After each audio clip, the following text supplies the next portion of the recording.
नमस्कार विद्यार्थी मित्रांनो, तुम्हा सर्वांचं स्वागत आहे। आज आपण प्रश्नपत्रिका पाहणार आहोत आणि ही जी प्रश्नपत्रिका आहे ती 2021 ची प्रश्नपत्रिका आहे। म्हणजे ऑक्टोबर 2021 ची आत्ता जी पुरवणी परीक्षा झाली, या परीक्षेची ही नवीन अभ्यासक्रमानुसार असलेली 80 गुणांची प्रश्नपत्रिका आहे।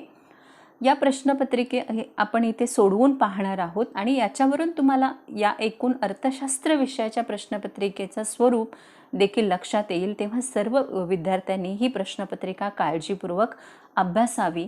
त्याचबरोबर ही प्रश्नपत्रिका तुम्ही वहीमध्ये देखील सोडवली तरी अतिशय चांगलं ठरणार आहे। वहीमध्ये देखील ही प्रश्नपत्रिका जशी आहे तशा पद्धतीने तुम्ही सोडवली तरी चालणार आहे। तर आपण या प्रश्नपत्रिकेमध्ये बघणार आहोत ही एकूण 3 तास वेळ असणारी 80 गुणांसाठीची प्रश्नपत्रिका आहे। आणि या प्रश्नपत्रिकेमध्ये महत्त्वाच्या ज्या आहेत की आता या ठिकाणी काही सूचना दिलेल्या आहेत की सर्व प्रश्न सोडवणे अनिवार्य आहे। पहिली सूचना आहे कोष्टक आकृती आवश्यक त्या ठिकाणी काढणं, उजव्या बाजूचे अंक प्रश्नांचे गुण दर्शवतात आणि सर्व मुख्य प्रश्नांची उत्तरे नवीन पानावर लिहावीत। या सर्व सूचना वाचून आपण आता प्रश्नपत्रिका सोडवायला सुरुवात करणार आहोत। या नवीन अभ्यासक्रमानुसार आपला प्रश्न पहिला जो आहे तो 20 गुणांसाठीचा प्रश्न आहे। म्हणजे या ठिकाणी आपला हा प्रश्न पहिला जो आहे तो 20 गुणांचा आहे आणि याच्यामध्ये अ, ब, क, ड असे पर्यायी प्रश्न आहेत। तर ह्यातला प्रश्न पहिला आपण या ठिकाणी बघूया। खालील दिलेल्या पर्यायापैकी योग्य पर्याय निवडा हा प्रश्न आहे। त्यातलं पहिलं आहे विधान, अर्थशास्त्राची शाखा जी संसाधन वाटपाशी संबंधित आहे। अर्थशास्त्राची जी शाखा आहे ती संसाधन वाटपाशी संबंधित आहे। ती आपल्याला या खाली दिलेल्या पर्यायामधून शोधायची आहे। इथे अ पर्याय दिलेला आहे सूक्ष्म अर्थशास्त्र, ब पर्याय आहे स्थूल अर्थशास्त्र, क आहे अर्थमिती आणि ड आहे मौद्रिक अर्थशास्त्र। तर या पर्यायामध्ये आपल्याला पहिला पर्याय दिलेला आहे अ, ब, क हा पहिला पर्याय दिलेला आहे इथे। त्यानंतर अ आणि ब हा दुसरा पर्याय दिलेला आहे। फक्त अ तिसरा पर्याय आहे आणि वरीलपैकी नाही हा चौथा पर्याय आपल्याला दिलेला आहे। तर संसाधन वाटपाशी जी संबंधित आहे ती सूक्ष्म अर्थशास्त्र ही शाखा संसाधन वाटपाशी संबंधित आहे। त्यामुळे बरोबर उत्तर फक्त अ पर्याय क्रमांक 3 हे या प्रश्नाचं बरोबर उत्तर आहे। त्यानंतर पुढे दुसरा प्रश्न आहे की एखादी गरज पूर्ण करण्यासाठी 2 किंवा अधिक वस्तूची एकत्रित मागणी केली जाते। अ आहे प्रत्यक्ष, ब आहे अप्रत्यक्ष, क आहे संयुक्त आणि पूरक आणि ड आहे संमिश्र। या ठिकाणी गरज एकच आहे पण 2 पेक्षा अधिक वस्तूंची मागणी एकत्रित केली जाते तेव्हा जो प्रकार आहे तर तो संमिश्र किंवा पूरक मागणीचा प्रकार आहे। म्हणजे क हे उत्तर बरोबर आहे। याचं पर्याय क्रमांक 4 फक्त क हे उत्तर आपल्याला या ठिकाणी बरोबर आहे। पर्याय क्रमांक 4 फक्त क हे उत्तर याचं बरोबर आहे। त्यानंतर पुढचा तिसरा आहे एकजिनसी वस्तू हे या बाजाराचं वैशिष्ट्य आहे। इथे बाजार दिलेले आहेत मक्तेदारयुक्त स्पर्धा, पूर्ण स्पर्धा आणि अल्पाधिकार असे हे बाजाराचे प्रकार पर्याय दिलेले आहेत या ठिकाणी। तर पर्यायामध्ये फक्त क आहे, अ, ब, क दुसरा पर्याय आहे, पर्याय क्रमांक 3 आहे अ, ब, ड दिलेला आहे आणि पर्याय क्रमांक 4 आहे क आणि ड दिलेले आहेत या ठिकाणी। तर एकजिनसी वस्तू की ज्या वस्तू रंग, आकार, चव यांनी समान आणि सारख्या असतात अशा वस्तूंना एकजिनसी वस्तू असं म्हणतात। आणि एकजिनसी वस्तू हे पर्याय क्रमांक 1 फक्त क, कारण पूर्ण स्पर्धेमध्ये अशा प्रकारच्या वस्तू हे पूर्ण स्पर्धेचं वैशिष्ट्य आहे आणि पूर्ण स्पर्धेमध्ये अशा प्रकारच्या वस्तू असतात आणि हे त्यामुळे पर्याय क्रमांक 1 फक्त क हे याचं बरोबर उत्तर आहे। चौथा आहे या अर्थशास्त्राच्या मते सार्वजनिक वित्त व्यवहार, या अर्थशास्त्रांच्या मते सार्वजनिक वित्त व्यवहार हा अर्थशास्त्र व राज्यशास्त्र यांच्या सीमेवर आहे। पर्याय आहेत ॲडम स्मिथ, आल्फ्रेड मार्शल, प्राध्यापक हू डाल्टन, प्राध्यापक फिनले सिराज हे पर्याय आपल्याला इथे दिलेले आहेत आणि खाली इथे पर्याय उत्तर आपल्याला यातलं शोधायचं आहे। तर सार्वजनिक वित्त व्यवहार हे जे आहे तर हा अर्थशास्त्र राज्यशास्त्र यांच्या सीमारेषेवरचा विचारलेला आहे. तर या ठिकाणी पर्याय क्रमांक क हा बरोबर आहे. ह्यू डाल्टन म्हणजे फक्त क हे याचं बरोबर उत्तर आहे. पर्याय क्रमांक 3 हे याचं बरोबर उत्तर आहे. फक्त क हे उत्तर बरोबर आहे. त्यानंतर पुढे 5वं आहे विदेशी व्यापाराची भूमिका. दिलेले आहेत आपल्याला इथे पर्याय दिलेले आहेत. परकीय चलन प्राप्ती, ब आहे गुंतवणुकीस प्रोत्साहन, क आहे श्रम विभागणी, ड आहे निर्यातीच्या रचनेत बदल आणि पर्याय दिलेला आहे. पहिला पर्याय आहे अ ब क, दुसरा पर्याय आहे अ ब क ड, तिसरा पर्याय आहे अ ब ड आणि चौथा आहे व यापैकी नाही.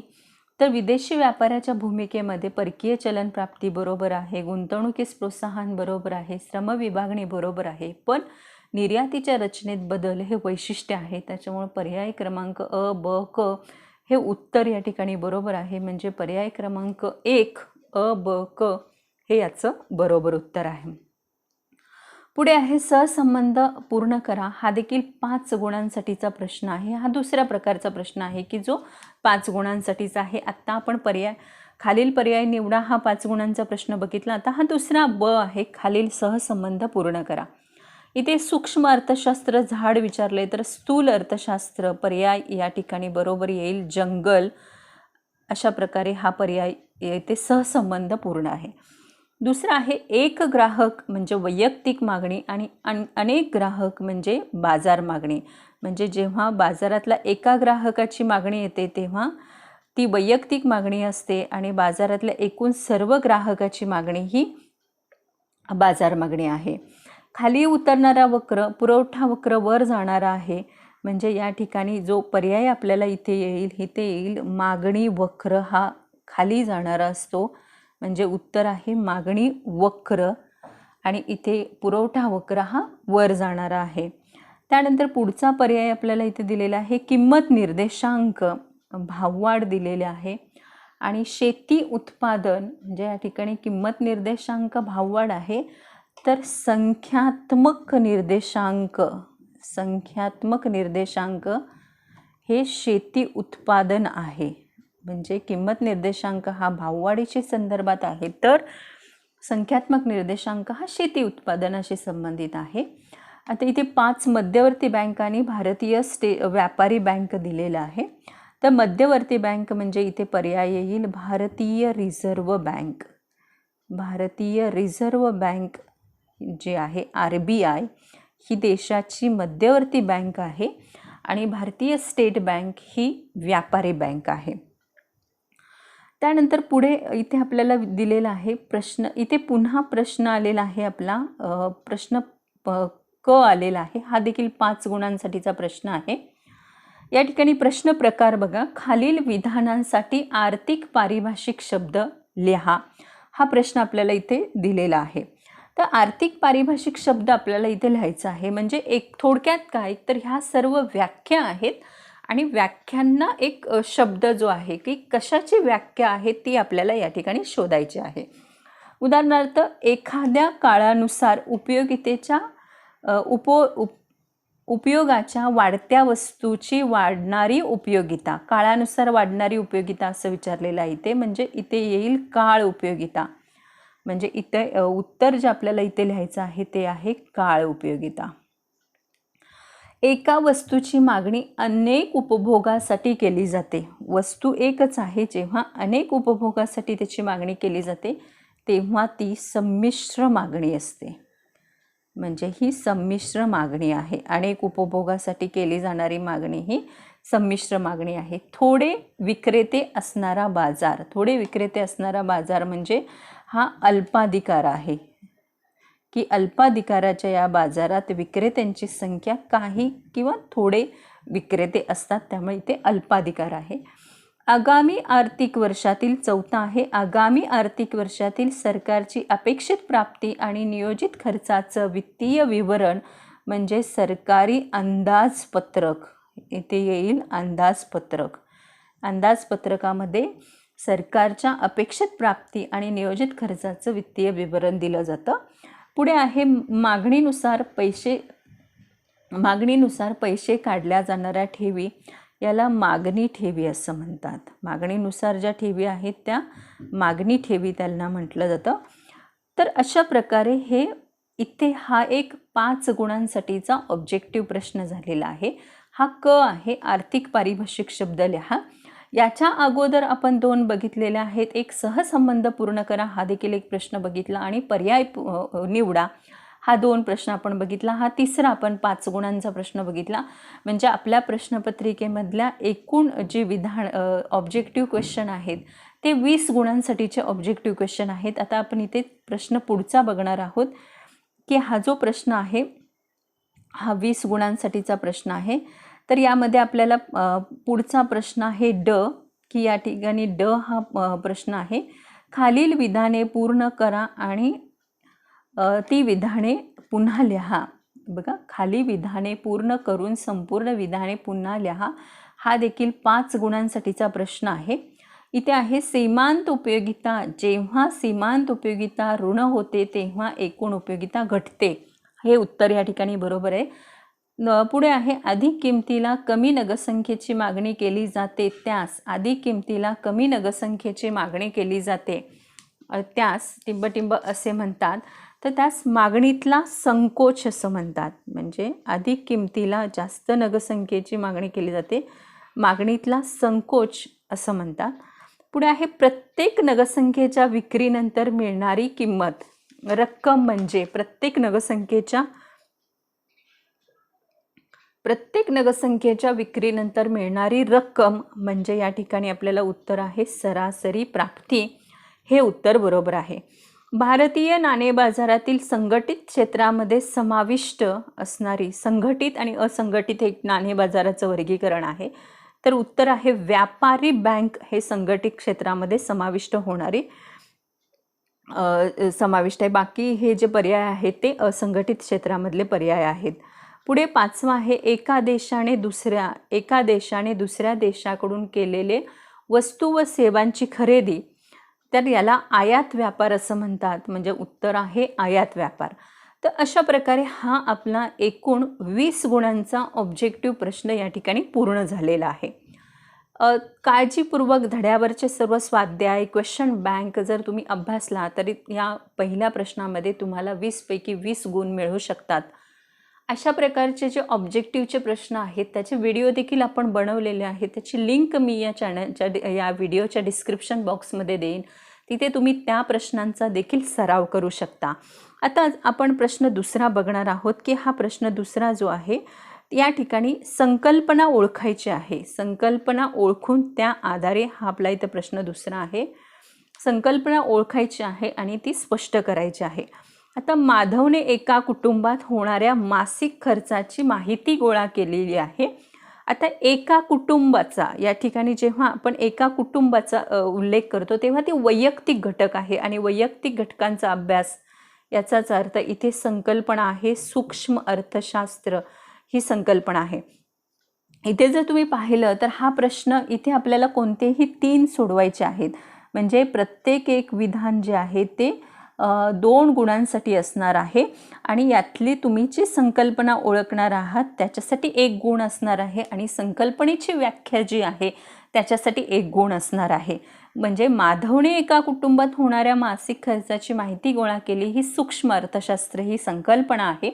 आणि सूक्ष्म अर्थशास्त्राची जेव्हा व्याख्या लिहितो, उदाहरणार्थ मॉरिस डॉब यांची व्याख्या आहे अर्थव्यवस्थेचं सूक्ष्मदर्शी केलेलं अध्ययन म्हणजे सूक्ष्म अर्थशास्त्र होय, किंवा अर्थव्यवस्थेतल्या वैयक्तिक घटकांचा अभ्यास म्हणजे सूक्ष्म अर्थशास्त्र होय. वैयक्तिक उत्पन्न असेल, वैयक्तिक वेतन असेल, विशिष्ट वस्तूंच्या किमती असतील, विशिष्ट उद्योग संस्था असतील तर त्यांचा अभ्यास ही उदाहरणं तुम्ही इथे लिहू शकता. पुढे आहे पूजाने वही पेनचा वापर करून निबंध लेखनाची गरज पूर्ण केली. आता या ठिकाणी वही आणि पेनचा वापर केलेला आहे आणि गरज पूर्ण केलेली आहे. म्हणजे इथे जी संकल्पना आहे ती आहे उपयोगिता ही संकल्पना आहे आणि वस्तूमध्ये मानवी गरज पूर्ण करण्याची क्षमता म्हणजे उपयोगिता होय. भारतात साबण उत्पादनाच्या अनेक कंपन्या आहेत. ही संकल्पना जर आपण बघितली तर ही अल्पाधिकाराशी संबंधित असणारी संकल्पना आहे, की ज्या बाजारात काही थोडे विक्रेते असतात, तर अशा बाजार जो आहे तो अल्पाधिकार आहे.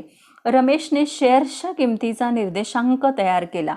आता शेअर्स म्हणजे स्पेसिफिक या ठिकाणी उल्लेख आलेला आहे. तर हा इथे संकल्पना जी आहे ती विशिष्ट हेतू निर्देशांक. जेव्हा काही विशिष्ट हेतूनं निर्देशांक तयार केला जातो तेव्हा त्यास विशिष्ट हेतू निर्देशांक असं म्हणतात. म्हणजे इथे संकल्पना जी आहे ती विशिष्ट हेतू संकल्पना आहे. 5वं विधान आहे, साखरेच्या किमतीत 50% घट झाल्यास साखरेच्या मागणीत 50% वाढ होते. ही इथे संकल्पना आहे. एकक लवचिक मागणीची संकल्पना आपल्याला इथे पाहायला मिळते. एकक लवचिक मागणीमध्ये म्हणजे किमतीतील शेकडा बदलाच्या प्रमाणा इतकंच मागणीतील शेकडा बदलाचं प्रमाण असतं तेव्हा त्यास एकक लवचिक मागणी असं म्हणतात. तर या ठिकाणी मी पुन्हा एकदा तुम्हाला सांगते की जेव्हा तुम्ही इथे संकल्पना लिहिता तेव्हा त्यास एक गुण आहे आणि ती संकल्पना स्पष्ट करतात तेव्हा त्यास एक गुण आहे. तर अशा प्रकारे आपला हा दुसरा प्रश्न या ठिकाणी हा आपण पूर्ण केलेला आहे. त्यानंतर प्रश्न दुसऱ्यातलाच हा आहे, खालील संकल्पना संज्ञांमधील फरक स्पष्ट करा. हा 6 गुणांचा आहे. कोणतेही 3 आपल्याला सोडवायचे आहेत. म्हणजे प्रत्येकी एक प्रश्न जो आहे तो आपला 2 गुणांसाठी असणार आहे. रूप उपयोगिता, ज्ञान उपयोगिता, पूर्ण स्पर्धा, मक्तेदारयुक्त स्पर्धा, आंशिक समतोल, सर्वसाधारण समतोल, प्रत्यक्ष कर, अप्रत्यक्ष कर, संपूर्ण लवचिक मागणी आणि संपूर्ण अलवचिक मागणी, अशा प्रकारचा प्रश्न आपल्याला इथे दिलेला आहे. कोणतेही 3 आपल्याला सोडवायचे आहेत. आपण याचा एक वेगळा व्हिडिओ बनवून माहिती घेऊया की यातला फरक स्पष्ट करा, तुम्ही कशा प्रकारे लिहू शकता ते आपण इथे बघूया. एक दुसरा स्पेसिफिक त्याचा व्हिडिओ बनवूया, फरक स्पष्ट करा, तर त्याच्यावरती आपण त्या व्हिडिओमध्ये याचं बघूया. इथे आपल्याला प्रश्न तिसरा दिलेला आहे, खालील प्रश्नांची उत्तरे लिहा. कोणतेही 3 आपल्याला सोडवायचे आहे. हा प्रश्न देखील आपला 12 गुणांसाठीचा प्रश्न आहे. हा प्रश्न आपला 12 गुणांचा आहे. कोणतेही 3 आपल्याला इथे सोडवायचे आहेत. तर या प्रश्नामध्ये आपल्याला काय विचारलेलं आहे बघा. एक आहे, पूर्ण स्पर्धेची कोणतेही 4 वैशिष्ट्ये स्पष्ट करा आहे. प्रश्न दुसरा दिलेला आहे की खालील आकडेवारीवरून संख्यात्मक निर्देशांक काढा. हा प्रश्न दिलेला आहे. त्यानंतर इथे सरकारच्या करेत्तर उत्पन्नाचे कोणतेही 4 स्रोत स्पष्ट करा. व्यापारी बँकेचे ठेवी स्वीकारणं हे कार्य स्पष्ट करा किंवा राष्ट्रीय उत्पन्नाची कोणतीही 4 वैशिष्ट्ये स्पष्ट करा. तर यावरचे बहुतांशी प्रश्न आपण सोडवलेले आहेत. त्याची लिंक मी तुम्हाला डिस्क्रिप्शन बॉक्समध्ये देईन. तिथे तुम्ही त्या प्रश्नांची उत्तरे अभ्यासू शकता. त्यानंतर प्रश्न चौथा आपला आहे, खालील विधानाशी आपण सहमत आहात की नाही ते सकारण स्पष्ट करा. कोणतेही 3 आपल्याला इथे सोडवायचे आहेत आणि हा देखील प्रश्न जर आपण बघितलं तर हा 12 मार्कांसाठीचा प्रश्न आहे. कोणतेही 3 आपल्याला सोडवायचे आहेत. तर इथे पुरवठा सिद्धांताला अपवाद आहेत, हा प्रश्न आपल्याला इथे दिलेला आहे. तर पुरवठा सिद्धांताला अपवाद आहेत या विधानाशी आपण सहमत आहोत, कारण शेती उत्पादने असेल, बचत असेल, भविष्यकालीन किमतीचा अंदाज असेल, यासारखे अपवाद या पुरवठा सिद्धांताला आहेत. स्थूल अर्थशास्त्राची व्याप्ती अमर्याद आहे, तर या विधानाशी देखील आपण सहमत आहोत. सहमत असहमत याच्यासाठी तुम्हाला 1 गुण मिळणार आहे आणि त्याचं तुम्ही काय स्पष्टीकरण लिहिता याच्यासाठी 3 गुण असणार आहेत. किंमत निर्देशांक हा एकमेव निर्देशांकाचा प्रकार आहे.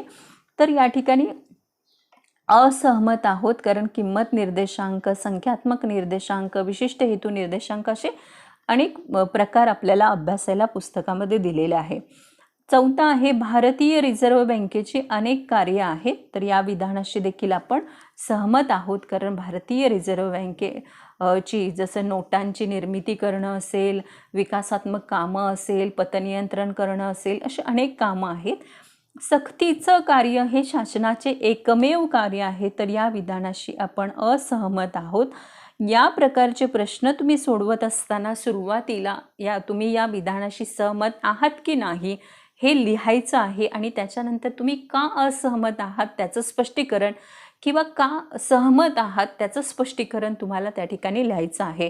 तर इथे आपल्याला एकूण 3 प्रश्न कोणतेही 3 सोडवायचे आहेत. 5 विधानं आपल्याला इथे दिलेली आहेत. तर हा आपला प्रश्न 4था झाला 12 मार्कांसाठीचा. आता प्रश्न 5वा एक इथे अतिशय सोपा प्रश्न आहे आणि इथे देखील तुम्ही भरपूर गुण मिळवू शकता की खालील तक्ता आकृती उतारा अभ्यासून विचारलेल्या प्रश्नांची उत्तरे लिहा. कोणतेही 2 आपल्याला इथे सोडवायचे आहे आणि हा प्रश्न 8 गुणांसाठीचा प्रश्न आहे.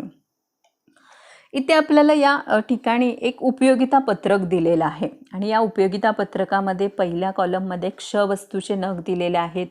दुसऱ्या कॉलममध्ये आपल्याला इथे एकूण उपयोगिता दिलेली आहे, सीमांत उपयोगिता दिलेली आहे आणि ह्या तक्त्याचं वाचन करून वस्तूचे नग 1 ते 7 आहेत, एकूण उपयोगिता आहे, हा सीमांत उपयोगिता आहे. या तक्त्याचं वाचन करून आपल्याला यावरचे प्रश्न सोडवायचे आहेत. खरं तर हा अशा प्रकारचा प्रश्न देखील तुम्हाला विद्यार्थी मित्रांनो पैकीच्या पैकी गुण मिळवून देणार आहेत. त्यामुळं दिलेला तक्ता आहे किंवा पॅरेग्राफ असेल त्याचं काळजीपूर्वक तुम्हाला वाचन करायचं आहे. इथे प्रश्न 2 मार्कांसाठीचा प्रश्न आहे. वरील पत्रकाचे एकूण उपयोगिता व सीमांत उपयोगिता वक्र काढा. एकूण उपयोगिता आणि सीमांत उपयोगिता वक्र तुम्हाला माहीत असेल. सीमांत उपयोगिता वक्र खालच्या दिशेने जातो, एकूण उपयोगिता वक्र वरच्या दिशेने जातो. त्यानंतर इथे आपण क्ष अक्ष आहे, हा य अक्ष आहे. क्ष अक्षावर वस्तूचे नग येणार आहेत, इथे एक सीमांत उपयोगिता आणि किंमत येणार आहे. तर अशा प्रकारे हा तुम्ही आकृती तयार केल्यानंतर तुम्हाला 2 गुण मिळणार आहेत. दुसरं बघा विधान, जेव्हा एकूण उपयोगिता महत्तम असते तेव्हा सीमांत उपयोगिता. आता एकूण उपयोगिता इथे 30 महत्तम आहे, तेव्हा सीमांत उपयोगिता काय आहे तर 0 आहे. जेव्हा एकूण उपयोगिता महत्तम असते तेव्हा सीमांत उपयोगिता 0 असते. त्यानंतर पुढे दिलेला आहे बघा प्रश्न, पुढे तिसरा प्रश्न आपला जो आहे, एकूण उपयोगिता घटते तेव्हा सीमांत उपयोगिता. आता एकूण उपयोगिता इथे 28 दिलेला आहे, याचाच अर्थ इथे सीमांत उपयोगिता ऋण होते. जेव्हा एकूण उपयोगिता घटते तेव्हा सीमांत उपयोगिता ऋण होते. म्हणजे या ठिकाणी हा एकूण उपयोगिता आणि सीमांत उपयोगिता म्हणजे एकूण उपयोगिता घटते त्या ठिकाणी सीमांत उपयोगिता ऋण होते. 28 आणि 2 हे दिलेलं आहे. म्हणजे इथे हा 4 गुणांसाठीचा प्रश्न तुमचा पूर्ण झालेला आहे. त्यानंतर पुढचा आपण प्रश्न बघूया. या ठिकाणी प्रश्न अशाच प्रकारचा एक प्रश्न पुढे दिलेला आहे की हा एक आकृती आपल्याला दिलेली आहे आणि ही आकृती कशाच्या, या आकृतीवरून इथे काही प्रश्न विचारलेले. हा 4 गुणांसाठीचा प्रश्न आहे. आकृती ही पुरवठ्याचा विस्तार किंवा संकोच असे दर्शवणारी आकृती आहे. तर इथे प्रश्न पहिला विचारलेला आहे की आकृतीत पुरवठा नगसंख्या आणि टिंबटिंब याचा प्रत्यक्ष संबंध दर्शवलेला आहे. तर पुरवठा नगसंख्या आणि किंमत, इथे किंमत दिसत आहे, याचा प्रत्यक्ष संबंध दर्शवलेला आहे. आकृतीत प या पुरवठा वक्राची प्रवृत्ती कशी आहे, धनात्मक आहे. कारण पुरवठा वक्र हा म्हणजे पुरवठ्यातला बदल हा मागणीतल्या बदलाप्रमाणे समदिशेने होतो. पुढे विचारलेला आहे आपल्याला इथे की किंमत वाढल्यामुळे पुरवठा त्याच्या पुरवठा वक्राच्या वरच्या बाजूस सरकतो आणि त्या प्रवृत्तीस काय म्हणतात तर इथे पुरवठ्याचा विस्तार असं म्हणतात. ही संकल्पना कशाची आहे तर पुरवठा विस्ताराची संकल्पना आहे. त्यामुळे इथे पुरवठा विस्तार असं म्हणतात. पुढे आहे किंमत कमी झाल्यामुळे पुरवठा त्याच पुरवठा वक्राच्या खालच्या बाजूस सरकतो. या प्रवृत्तीस पुरवठ्याचा संकोच असं म्हणतात. पुरवठ्याचा संकोच असं म्हणतात या ठिकाणी. तर या व्हिडिओमध्ये आपण संपूर्ण प्रश्नपत्रिका अभ्यासत आहोत आणि ही प्रश्नपत्रिका कशा पद्धतीने अतिशय महत्त्वाची आहे विद्यार्थी मित्रांनो तुम्हाला. तर ही प्रश्नपत्रिका तुम्ही वहीमध्ये देखील सोडवू शकता आणि एकूण प्रश्नपत्रिका एकाच व्हिडिओमध्ये घेतल्यामुळं कदाचित हा व्हिडिओ थोडासा मोठा झालेला आहे. पण तुम्हाला 80 गुणांची प्रश्नपत्रिका कशा प्रकारे बोर्डाची असते याचा एक हा आपला प्रश्नपत्रिकेचा सराव होईल आणि त्या दृष्टिकोनातून हे या ठिकाणी एकत्रितच हा पूर्ण व्हिडिओ आपण बनवलेला आहे. पुढे आहे इथे पॅरेग्राफ दिलेला आहे बघा आणि हा पॅरेग्राफ काय आहे, भारताच्या अर्थव्यवस्थेत खूपच वैविध्य दिसून येतं. शेती, हस्तव्यवसाय, कापड गिरण्या, उद्योगधंदे, उत्पादन, विविध प्रकारच्या सेवा अशा अनेक गोष्टींचा समावेश होतो. भारतात काम करणाऱ्या लोकांपैकी 2/3 लोक हे शेती आणि शेतीशी संबंधित उद्योगांवर त्यांचा उदरनिर्वाह आहे, परंतु अर्थव्यवस्थेत विविध प्रकारच्या सेवांचा वाटा आहे. अलीकडे सेवावर आधारित अर्थव्यवस्थेत अतिशय महत्त्वाची भूमिका आहे. अलीकडच्या काही वर्षात भारतात संगणक तंत्रज्ञान आणि माहिती तंत्रज्ञानाच्या प्रगतीमुळे उच्च शिक्षित व इंग्रजी बोलू शकणाऱ्या वाढत्या तरुण पिढीमुळे भारत हळूहळू जगाला बाह्य स्रोताच्या सेवा पुरवणारा देश म्हणून भूमिका बजावायला लागलेला आहे. त्यानंतर पुढे इथे दिलेलं आहे की भारत हा अतिकुशल आणि तंत्रज्ञान पुरवणारा सर्वात मोठा निर्यातक देश आहे. उत्पादन, औषध निर्माण, जैवतंत्रज्ञान आणि दूरसंचार, जहाज निर्माण, विमान, पर्यटन या क्षेत्रातही भारताची क्षमता वेगाने वाढताना दिसत आहे. तर अशा प्रकारचा आपल्याला इथे पॅरेग्राफ दिलेला आहे आणि त्याच्यावरचे आपल्याला इथे प्रश्न सोडवायचे आहेत. 1990च्या दशकाच्या सुरुवातीपासून भारताने हळूहळू परकीय गुंतवणुकीवरील आणि व्यापारावरील नियंत्रण कमी करून आपली अर्थव्यवस्था आर्थिक सुधारणाद्वारे खुली करण्यास सुरुवात केलेली आहे. हा आपला पॅरेग्राफ झाला आणि याच्यावरचे आपल्याला 4 प्रश्न इथे सोडवायचे आहेत. प्रश्न बघा, पहिला विचारलेला आहे की भारतात बहुतांशी लोकांच्या उदरनिर्वाहाचं मुख्य साधन कोणतं आहे. तर इथे आपल्याला या पॅरेग्राफमध्येच उत्तर आहे बघा की भारतात बहुतांशी लोकांच्या म्हणजे भारतात काम करणाऱ्या 2/3 लोकांचा उदरनिर्वाह शेती आणि शेतीशी संबंधित उद्योगांवर चालतो. म्हणजे हे प्रश्न पहिल्याचं उत्तर आपल्याला इथे मिळालेलं आहे. प्रश्न दुसरा आहे आपला, अलीकडच्या काळात भारतात कोणत्या क्षेत्राचा विकास झपाट्याने होत आहे. तर त्याचं देखील उत्तर आपल्याला इथे दिलेलं आहे बघा. भारतामध्ये अलीकडच्या काळात उत्पादन, औषध निर्माण, जैवतंत्रज्ञान, अतिसूक्ष्म तंत्रज्ञान, दूरसंचार, जहाज निर्माण, विमान निर्माण आणि पर्यटन या क्षमता वेगाने वाढताना दिसत आहेत. म्हणजे प्रश्न दुसऱ्याचं उत्तर हे आपल्याला या ठिकाणी हे दिसत आहे. त्यानंतर प्रश्न तिसरा, वरील उतार्यावरून भारतीय अर्थव्यवस्थेबद्दलचं आपलं मत लिहा. तर भारतीय अर्थव्यवस्था शेतीवरून सेवा क्षेत्र, उद्योग क्षेत्र, संगणक, माहिती तंत्रज्ञान अशा प्रकारे भारतीय अर्थव्यवस्था बदलतेले आपल्याला दिसत आहे. तुम्ही तुमचं विद्यार्थी मित्रांनो इथं मत लिहू शकता. पॅरेग्राफ वाचल्यानंतर त्याच्यावरती काहीतरी समरी आपल्या मनामध्ये तयार होते आणि तेच त्या उतार्याबद्दलचा सारांश असतो आणि तो तुम्ही लिहू शकता. इथे आपला प्रश्न 6वा आणि शेवटचा प्रश्न आहे. हा 16 गुणांसाठीचा प्रश्न आहे. या प्रश्नामध्ये आपल्याला एकूण 3 प्रश्न विचारलेले आहेत की मागणीचा नियम गृहीतकासह स्पष्ट करा. इतर परिस्थिती स्थिर असताना वस्तूच्या किमती वाढ झाली की मागणी संकोचते आणि किंमत कमी झाली की मागणी विस्तारते. हा मागणीचा नियम आहे. हा देखील आपण व्हिडिओ बनवलेला आहे, तर तुम्ही तिथे पाहू शकता. त्याची लिंक देखील मी डिस्क्रिप्शन बॉक्समध्ये तुम्हाला देणार आहे. दुसरा आहे मागणीच्या किंमत लवचिकतेची संकल्पना स्पष्ट करून किंमत लवचिकतेचे प्रकार स्पष्ट करा. हा प्रश्न आहे. त्यानंतर प्रश्न तिसरा आहे राष्ट्रीय उत्पन्नाच्या मोजण्याच्या उत्पादन व खर्च पद्धती स्पष्ट करा. हा प्रश्न तिसरा आहे. तर या सर्व प्रश्न आपण सोडवलेले आहेत. तुम्ही त्याची लिंक मी इथे डिस्क्रिप्शन बॉक्समध्ये नक्की देईन, तिथे तुम्ही अभ्यासू शकता.